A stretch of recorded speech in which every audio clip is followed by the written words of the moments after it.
Mi grupo está conformado por Luisa Corbo, Valentina Peña y yo, Nicole Cáceres. Estaremos hablando con respecto a la aseo, desinfección y conservación de las instalaciones. Para mantener buenas condiciones de salud hay que hacer una limpieza permanente y se deben tener en cuenta las siguientes acciones. Primero, probar diariamente los restaurantes de comida y llevarlos a un lugar para hacer abono. Lavar diariamente los comederos y bebederos con agua y jabón para evitar infecciones o contaminaciones.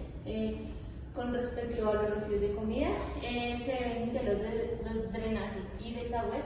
Y además es importante que las aguas y los productos de limpieza no se entremezclen.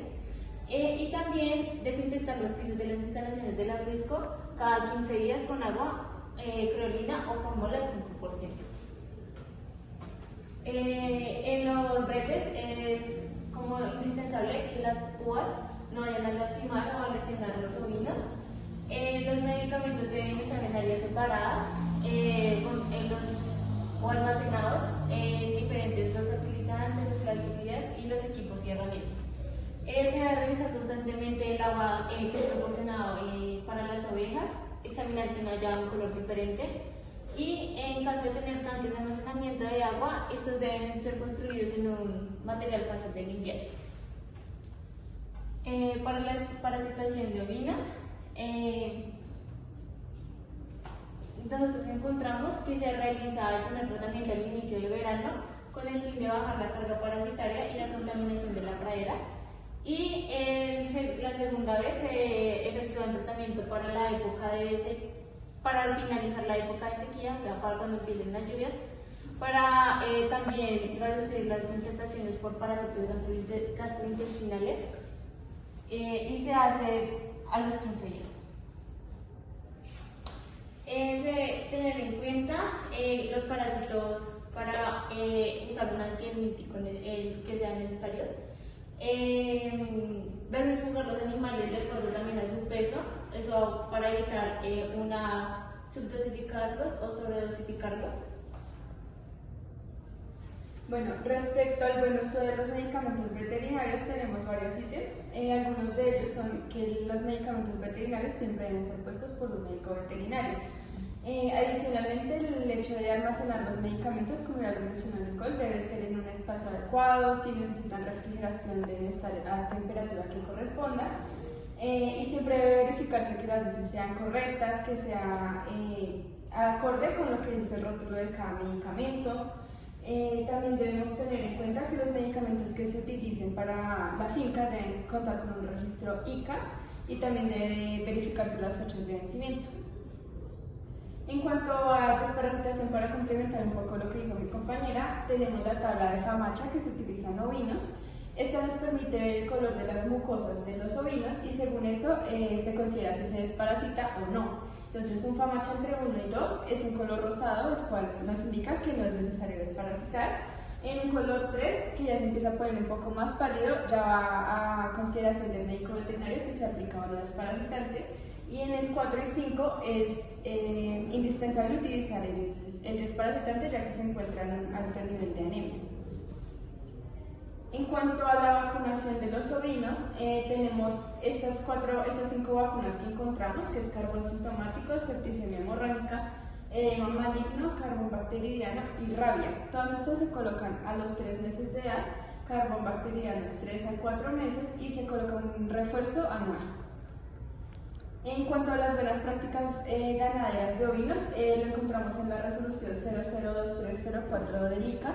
Ahí encontramos como tal cuáles son los requerimientos para tener unas buenas prácticas ganaderas.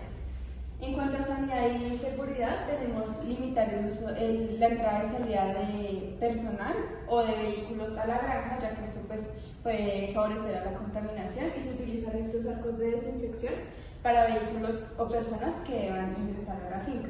Adicionalmente, en cuanto a la alimentación, debe realizarse siempre en comederos y no alimentarlos en el piso por la misma razón, y realizar controles diarios en los animales para evaluar si presencia o no de enfermedad.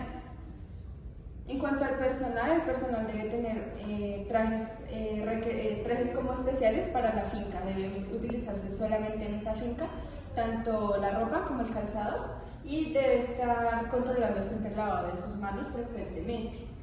Se debe tener un registro de las entradas y salidas al predio, de quién entra, a qué hora entra. Y también es importante capacitar a los empleados sobre las enfermedades que son de reporte obligatorio.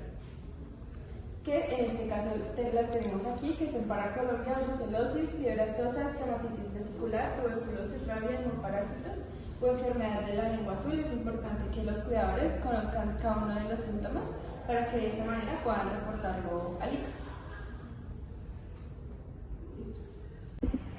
Bueno, por otra parte vamos a hablar acerca de los medios de aislamiento de predios. En estos podemos encontrar lo que son las plagas, las malezas, los animales enfermos, material infectado o desechos que pueden provenir de fincas vecinas, afectando los predios. La idea es blindar la finca de nosotros del exterior.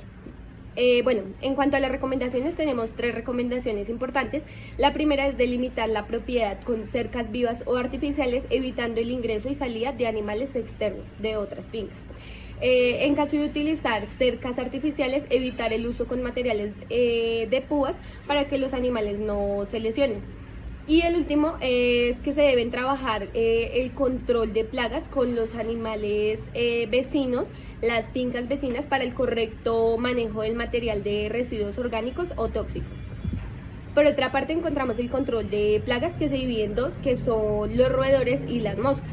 Los roedores, para esto se debe identificar la amenaza o el animal que nos está afectando, como lo puede ser el Ratus ratus, que es el más común que se encuentra en las fincas, y establecer los posibles focos de reproducción o sitios de cría.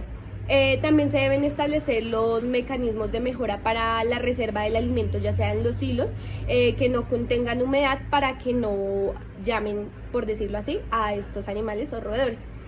También se deben establecer protocolos para el manejo de las basuras y los residuos orgánicos. Y por último, utilizar mecanismos de control químico como lo son los roeticidas, y físicos como trampas de pegamento, mapeando e identificando los sitios de ubicación de estos roedores. Y por último, encontramos las moscas, que se dividen en 3, que son las más comunes en las fincas, que es la mosca de los cuernos, la mosca del establo y la mosca doméstica. Y para estos normalmente utilizamos lo que son los mosquicidas principalmente. Por otro lado, podemos encontrar el manejo de la preñez. Para esto se recomienda evitar cualquier tipo de manejo brusco con el ovino o estresante durante el servicio, más o menos las 2 primeras semanas posteriores a la retirada de los carneros.